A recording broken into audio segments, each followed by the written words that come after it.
Dakshineswar metro থেকে নেমে auto বা টোটো বা অন্য যে কোনো গাড়ি করে আপনারা আদ্যাপীঠের উদ্দেশ্যে চলে আসতে পারেন।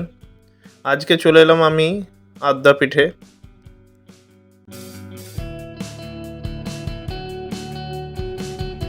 মায়ের আশীর্বাদ নিতে এবং মায়ের প্রসাদ পেতে। সুন্দর মনোরম পরিবেশ।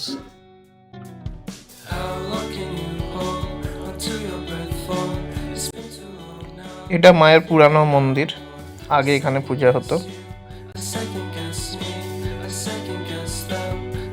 এখানে অনেক দুপুর 3টে থেকে পূজা দেওয়া হয়। দর্শনার্থীদের বসার জন্যই জায়গা।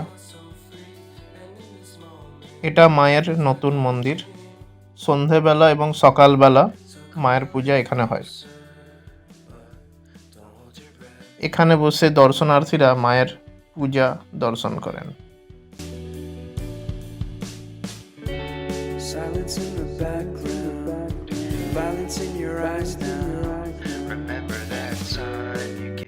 এটা একটা শিব মন্দির, নিম গাছের তলায় শান্ত এবং স্নিগ্ধ পরিবেশে এটা রয়েছে। এখন আদ্যাপীঠে একটা গেস্ট হাউসও আছে, কেউ দূর থেকে গিয়ে আদ্যাপীঠে থাকতে পারে, তার জন্য গেস্ট হাউসও করা হয়েছে।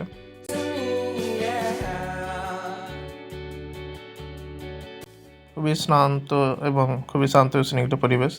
এটা একটা ছোট্ট ডোবার মতো আছে, এটা বন্ধ এবং ঘেরা থাকে।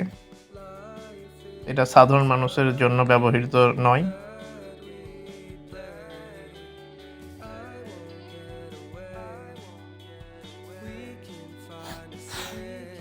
এখানে আমরা একটু গৌশালার দিকে গেলাম। এখানে গরু রয়েছে,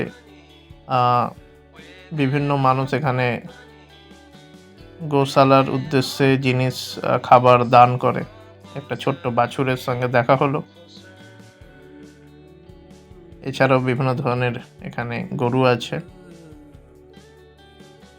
উত্তম পরিবেশ।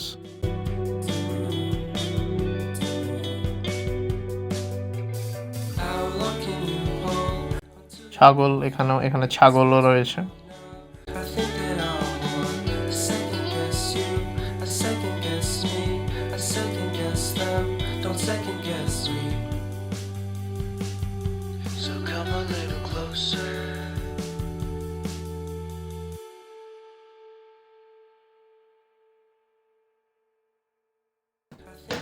এসে আমাদের খুবই ভালো লেগেছে। ভগবানের আশীর্বাদে আমরা পূজাও দিতে পেরেছি। এটা ভোগ প্রসাদের পাওয়ার জন্য একটা বিশেষ জায়গা, যেখানে এখন চেয়ার টেবিল ব্যবস্থা করা হয়েছে এবং এখানে ভোগ প্রসাদের মূল্য হচ্ছে 80 টাকা জন প্রতি। প্রথমে আজকে পেলাম পোলাও, কুমড়োর বেগুনি।